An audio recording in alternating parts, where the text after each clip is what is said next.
Job interviews. What is it that you need to convey on your job interview? Why do you have to go out there and get prepared or script yourself for a job interview when nobody knows you better than yourself? Why are you preparing answers for the interviewers when you've known them all your life? What is the objective of a job interview? What should you accomplish in a job interview? We're going to discuss all these points, and the most important one certainly, so you can get prepared for your job interview the right way. You see, I've never understood why, if you know yourself so well, do you need to prepare? Interviewers are not there to catch you in a lie. Interviewers are not there to analyze you based on what you've done. They're there to analyze you of what you can do, what the future brings. How can you add value to their company? How could they recommend you, and that recommendation will end up to be a great thing for the company they work for? You see, the way it works is that the recruiter, the guy who's in constant contact with you and is calling you for the interview, makes a commission out of you getting employed. He's worried about that you are a good candidate for that position. He's worried about that the company that he works for is going to be happy about somebody who he's sending as a reference. You see, you're the part between the interviewer and the company he has a relationship with. That's why he wants to ask you the right things. That's why those questions seem like they want to catch you in something, but they actually don't. They want to make sure that you are the right person for the job. So whoever's telling you that the recruiter is doing his job or not doing his job is absolutely false. The recruiter is there to help you, because he helps you get a job, he gets paid. You see, the bigger your compensation or yearly salary is going to be, the bigger the compensation the recruiter is going to make. You have to understand it is a working relationship. Recruiter has nothing against you. He's not there to make sure that you're lying, or he's not there to make sure that you fail. He's there to make sure that you actually succeed, get a job, and he gets paid. Now, he's going to ask you a lot of questions, and you should also have some questions to ask him. The reason you should have some questions to ask him is he wants to see how much you inform yourself about the job you applied for. If you're a serial applier and you apply to every job that shows out on LinkedIn or any other job search engine and don't even get to know what you're applying for, you're not going to look too good in the interview. You see, what I don't understand is that there's hundreds, maybe thousands of people out there making a living out of teaching you how to interview. It's not something they need to teach you. You just have to show up, be honest, and answer to the best of your knowledge. Nobody knows better than you how you are, what you can do, what your capabilities are, your strong points and your weak points. And all you have to do is relax, take a pill if you have to, and just be truthful about your answers to the interviewer. People say the interviewer is out there to get you. You know, those questions are designed to bring the best out of you. He knows you're there because you're probably going to get a better compensation. He knows because you're there because of money. You see, 85% of America works in a job they hate. So they see a lot of people changing jobs constantly. Now, if you show up and all scripted and give all those scripting answers that you've practiced for so long, he's going to know it's not you. What do you think? The interviewer doesn't watch the same videos, interview practice videos that you watch? Of course they do. So why go out there and give somebody a script answer when it's so easy to give a real answer, the one that you already know and you've known for life? Let me tell you one thing. If you're lying on an interview, you're applying for a job you're not capable of doing. That's how simple it is. If you have to lie to get employed, you're applying for something you will eventually not be able to do. So please make sure you apply for what you know you're able to do. There's many people out there that'll tell you one thing and end up doing another one. You know exactly what you're good at. Nobody better than you know what you're capable of. So every time you aspire to go better or to reach higher, follow my advice. Make sure that you're doing it in a place you can actually achieve success. You know, the job market has become a very competitive place. Now, what is the recruiter looking for? Is he looking for somebody who's got a lot of studies and diplomas? Is he looking for somebody who's got 20 years of experience in a university, college, a master's, and everything else? Certainly not. He's looking for somebody with the right attitude. He's looking for somebody who can add value to the company that he's going to send you to. He's looking for somebody who's going to be accepted by the company so you can get a job and he can make a commission. In other words, he's looking for you. He's not looking for anybody else. He's actually looking for you, a good guy, a knowledgeable guy, somebody who's prepared himself to do what he says he can do, and somebody who's studied and knows about the job he's applying for.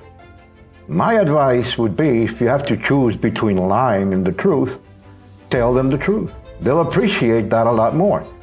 Honesty will get you hired a lot faster than if you can't do it, say, I cannot do that. But I am a quick learner, I can learn it. Remember, we've talked in the past about transferable skills, the ones you can take from your last job and put them right into your new job. The hard skills in that job, or the job you had that you learned, will stay in that spot. But the soft skills will go with you. So in other words, nobody's got 100% figured out what they're going to do in their next job. There's a lot of learning that has to happen. It is normal. They expect that. Now, if you try to lie about knowing it all, they also know nobody knows it all. So what is the reason that you're so nervous about the interview? All you have to do is make a good impression.